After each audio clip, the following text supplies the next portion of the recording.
Yurub iyo dawladda Soomaaliyeed waxay ku heshiiyeen arrimaha soo socda. Kow, in midowga Yurub uu siiyo kaalmo dhaqaale oo lagu kabi doono miisaaniyadda dalka oo gaaraysa 100 milyan oo euro taasoo ugu dhiganta qiyaastii 120 milyan oo dollar. Lacagtaasi waxaa lagu kaalmeyn doonaa dawladda Soomaaliya si ay ugu kaalmaysato miisaaniyaddeeda waxaana loogu soo shubi doonaa bangiga dhexe.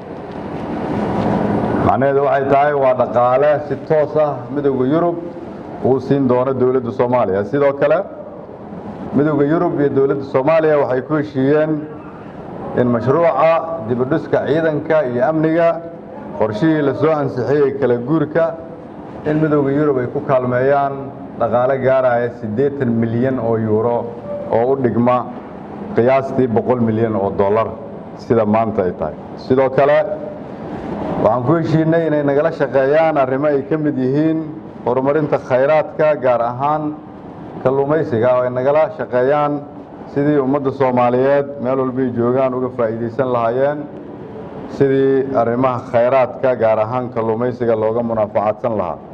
sidoo kale waxaan isla garanay inay nagala shaqeeyaan ka hortagga jaridda dhulka nabaad guurka iyo dhoofinta dhuxusha sharci darrada ah.